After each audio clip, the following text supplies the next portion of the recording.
ADSP 3과목 데이터 분석을 요약하기 전에 2021년 기출 분포를 조금만 살펴보도록 하겠습니다. 자, 보면 지금 28회부터 31회까지 제가 저희 교재에 있는 것을 기준으로 나눠봤어요. 그랬더니 R 같은 경우는 한 문제, 한 문제, 세 문제, 두 문제. 그래서 한 두 문제 정도 나올 수 있겠다라고 생각이 되고요. 파트 2는 이렇게 통계학 개론, 기초통계 분석, 이게 이제 회귀 분석, 그리고 상관 분석과 주성분 분석, 시결 분석 이렇게 나눠봤는데 이제 범위가 이쪽이 넓죠. 통계학 개론하고 기초통계 분석 쪽이. 그러다 보니까 문제수도 많이 보이고요. 10개 정도. 근데 여기는 좀 31회는 문제 자체가 난해했어요. 통계학 개론 쪽에서 나와야 되는 문제들이 나오지 않고 이 범위 바깥 문제들이 좀 있는다던가. 그래서 뭔가 복원이 아직은 덜 된 것은 아닐까라는 생각을 좀 하게 됐고요. 일단은 뭐 이런 식으로 나왔다고 하더라도 이 통계학 개론 쪽과 기초 통계 분석 쪽은 중요합니다. 그리고 보시면 이제 그 전에 좀 덜 나왔다. 그러면은 그 다음에 많이 나오잖아요. 그리고 많이 나왔다. 그러면은 덜 나오잖아요. 그래서 통계학 개론 쪽이 정말로 이렇게 나오지 않았다면 다음에 많이 나올 수도 있겠죠. 자, 그리고 상관 분석 보시면 한 두세 개 정도 나오는 것 같고요. 상관 분석하고 주성분 분석 두 개 합해서 시계열 분석이 한 두 문제 정도. 그리고 정형 데이터 분석이라는 게 그 데이터 마이닝의 종류 묻는 것만 제가 문제로 넣었거든요.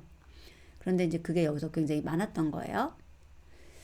그래서 뭐 한두 문제 정도 생각하시면 돼요. 뭐 연관 분석이니 머신러닝이니 뭐 이런 거 있잖아요. 그리고 분류 분석 쪽에서 또 군집과 연관 분석 쪽에서 또 10문제 넘게 나오고 있죠. 그래서 이쪽에 있는 통계학 개론과 기초통계 분석 그리고 분류 분석과 군집 연관 분석 이쪽이 20문제 이상 가지고 있는 거고요. R이 2개, 얘네가 한 3개, 얘가 2개, 뭐 요 정도 분포한다고 보시면 될 것 같아요. 자, 그리고 이제 교재에 세부 설명이 없었던 것들이 있는데 증가하고 있네요. 보니까 31회 같은 경우가 좀 심각했네요. 자, 그래서 저희 교재로 학습을 하게 되면 한 80% 적어도 커버할 수 있다라고 생각하시면 될 것 같고요. 그래서 1과목에서 한 8개, 그 다음에 2과목에서 6, 7개, 그리고 3과목에서는 한 20개, 뭐 18개, 뭐 요 정도로 목표를 잡으시면 괜찮으실 것 같습니다. 자, 그러면 구체적으로 어떤 것들이 문제 나왔는지 좀 더 보도록 할게요. 28회는 굉장히 평이했어요. 뭐 말을 많이 꼬아 놓는다든지 어렵게 한다든지 뭐 이렇게 난감한 것들이 많지 않았습니다. 한 문제 시계열 분석에서 시계열 데이터 분석 절차를 물어봤는데 이제 요 내용은 제가 다뤄본 내용이 아니라서 요 하나가 좀 걸렸었고요. 그 다음에 29회 여기에서도 기초통계 분석이나 상관 분석이나 통계학 개론에 보면은 용어들은 굉장히 낯익은 용어예요. 여기도. 근데 얘는 이제 제가 뺐던 내용인 거고요.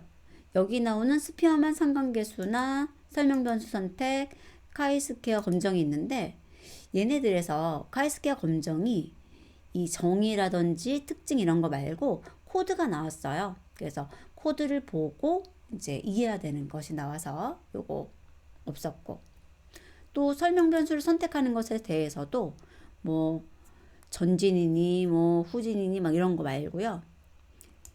이러한 판단 기준 있죠. 이런 것들을 좀 깊숙이 지문으로 다루고 있었고요.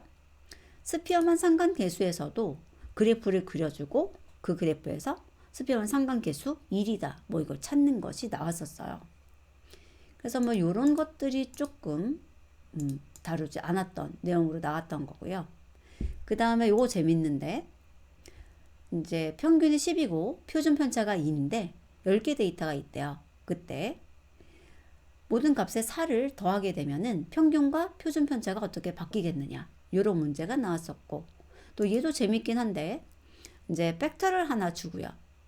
이제 R을 하나도 안 보신 분은 이게 뭔가 할 수는 있지만 사실은 뭐 그룹이다 정도 볼 수 있을 것 같아요. 그래서 여기 있는 수치들을 가지고 평균, 중앙값, 최빈값, 범위를 구해서 합계를 내 가지고 그 합을 찾는 거.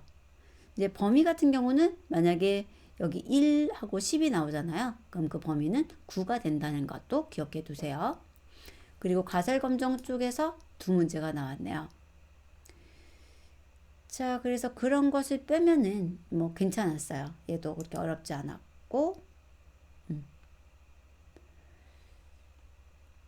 자, 30회 보시게 되면 얘가 써머리가 두 개나 있어서 진짜 두 개가 나온 것인지 좀 의심되기는 했고요.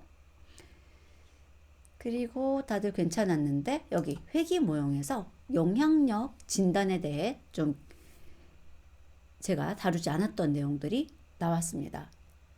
그리고 아노바 해석이 있었는데 약간 어려운 내용들이 섞여 있었고요. 시계열에서는 안정 시계열에 대한 정의를 물어봤어요. 그리고 민콥스키라는 것에 대해서 식을 적어주고 식을 찾는 거, 뭐 요게 하나 나왔습니다. 그리고 범위 바깥 내용이 하나 나왔거든요. 얘는 비정형 데이터 분석이라서 ADSP에 포함되는 범위는 아닙니다. 그래서 문제가 잘못 들어간 것이 아닐까 생각이 되고요.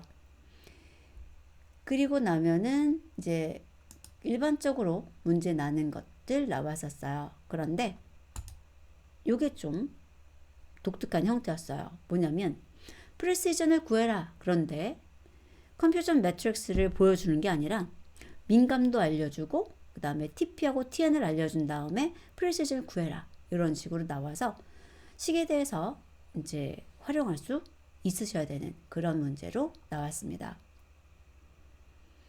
그리고 31회에서 뭐 아래서는 굉장히 평이한 문제들 나왔고요. 통계학 개론 쪽에서 문제가 없었거든요. 그래서 이게 조금 이상하긴 합니다.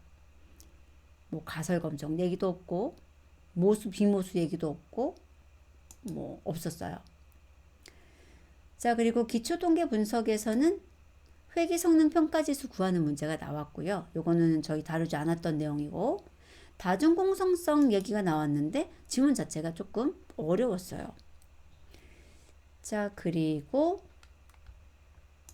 여기 메리언스하고 마이어스는 자주 나오는 문제거든요. 제가 강의 내용엔 없지만 그래서 요거는 조금 더 제가 챙겨 드릴게요.